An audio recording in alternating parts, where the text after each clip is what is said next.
It's 1953. The Cold War is peaking, and the CIA has a specific driving fear. They believe the Soviets have unlocked actual, working brainwashing.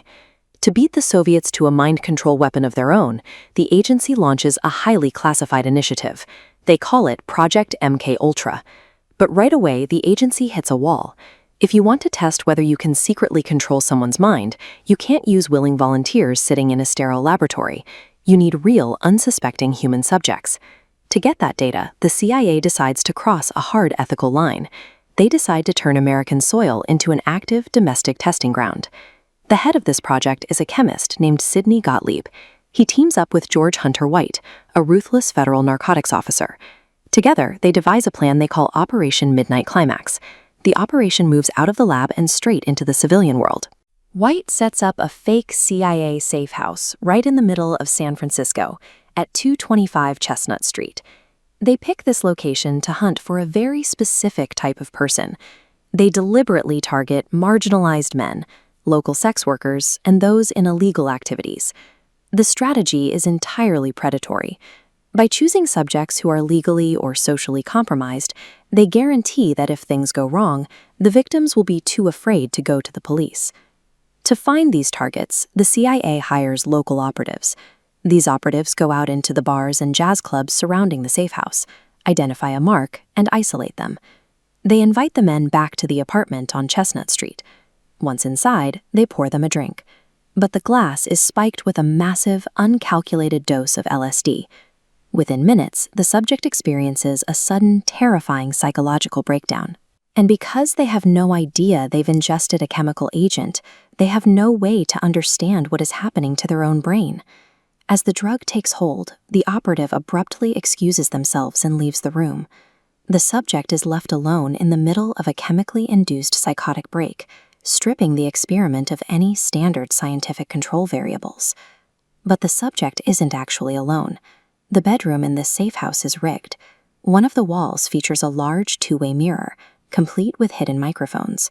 Behind that glass, George White and other government agents sit in a pitch-black observation room, watching the panic unfold. The setup is incredibly grim and entirely absurd. Because the building has standard plumbing, flushing a regular toilet would make noise and alert the subjects. So White sits in the dark on a portable toilet, drinking pitchers of martinis, taking notes while American citizens lose their grip on reality just inches away. This chart breaks down the flaw in their method. You can see standard scientific inputs on the left compared to the inputs for Midnight Climax on the right. Because they have no medical baselines, completely unpredictable drug dosages, and zero control groups, the data they're gathering is hopelessly compromised. They aren't learning anything that gives them a tactical Cold War advantage. The entire multi-million-dollar operation is structurally incapable of producing valid science. It is simply a system of sanctioned psychological torture. This goes on for over a decade. The CIA even opens additional safe houses in New York, ruining an untold number of lives in the process. It isn't until 1973 that the operation faces a threat. As the Watergate scandal consumes Washington, CIA Director Richard Helms starts to panic. To protect the agency, he issues an executive order to instantly destroy every single file connected to the MK-Ultra program, and the purge almost works. The agents involved are positioned to erase their tracks and walk away without facing a single question. The standard systems of government oversight, legal checks, and scientific review all completely fail to stop a domestic torture program from running its course. But the truth survives because of a single clerical mistake. A cache of financial records is accidentally misfiled in a separate building, entirely missing Helms' destruction order. These surviving receipts document the exact physical footprint of the operation. They leave behind a massive, undeniable paper trail of safehouse leases and enormous bulk purchases of LSD. Those leftover financial documents trigger a wave of public exposure. They force a series of massive congressional investigations that drag the agency's secrets into the light. With the publication of the official findings, Operation Midnight Climax moves out of the realm of rumor.